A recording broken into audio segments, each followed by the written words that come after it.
Why is self awareness so crucial, especially for people in their young age? And how can increasing self awareness lead to more fulfilling career choices and personal growth? Okay, so for me, self-awareness is the foundation that can enhance the quality of our living, right? Or quality of our life, quality of our mental health. What do I mean by that? When I'm walking with awareness on a particular road, that's let's say, when I'm walking, knowing that okay, this particular part of the road is rough, this particular part of the road is not so rough, and hence this is a place that I need to avoid. This is a place I can probably jump and cross that space. When I observe on these lines, it just makes it easier for me to take that path. That's how I see self awareness in our life. Self awareness is a way to hold the mirror for ourselves or allow the person or people around us to hold the mirror and see our own selves without judgment, without being overcritical, and to really allow ourselves to realize that that is also part of us.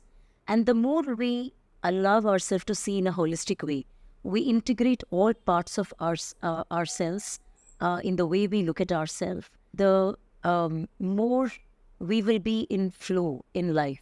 And that's why self awareness is important. And self awareness for me, in the last 12 years, especially of my life, has taught me that self awareness is as important as breathing. Probably the breathing happens in a very easier way. We don't need to do anything to earn it. From the time we are born to the time we die, it's always with us. There is nothing special that I need to do in order to earn the capacity to breathe. However, for me, self awareness is equally important. Yeah. The more I allow myself to become self aware, the easier my life gets. So, the purpose of self awareness is not to make my life easy, but the purpose of my self awareness is to make the quality of my life meaningful and worthy enough to exist in this planet and contribute to it. Yeah. Very beautifully projected, Reena. Self awareness is like holding a mirror in your hand and seeing yourself from an objective perspective. Yeah. And to add to that, to go back to your question, why it is important from childhood or at least for youngsters, it's not about really the age.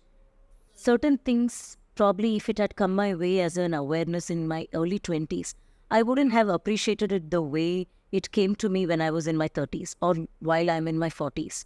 So I do believe certain aspects about us will come our way only when it is meant to. There is also something called divine timing here, and I strongly believe in it.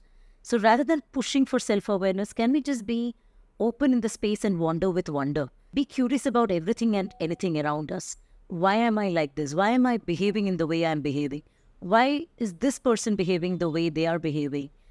Is there a pattern in my life when it comes to success, relationship, sex, and money? Is there a pattern that I have with my child and partner or with my parents? The more we start getting curious about such things, self awareness will automatically happen. But at the same time, it is so important for us to go through certain experiences in order to build awareness as well. So, not everything can be learned from observing others' life.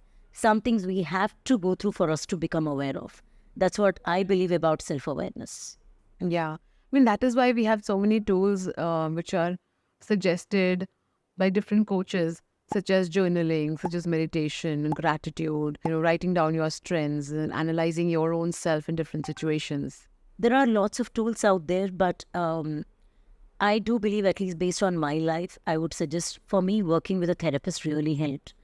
Because if we were to use self-help tools, there is probably a limit with which we will understand certain things. Because we sit with a lot of biased questions, and the same mind with the same bias is giving the answers as well. And when we look at the tool and try to understand, we interpret it in a way that probably there is a high possibility our mind will play a game with us to just take it in a way that is favorable to us. But for me, self-awareness is never about comfort. Self-awareness is never about just reading and taking only what is favorable to us.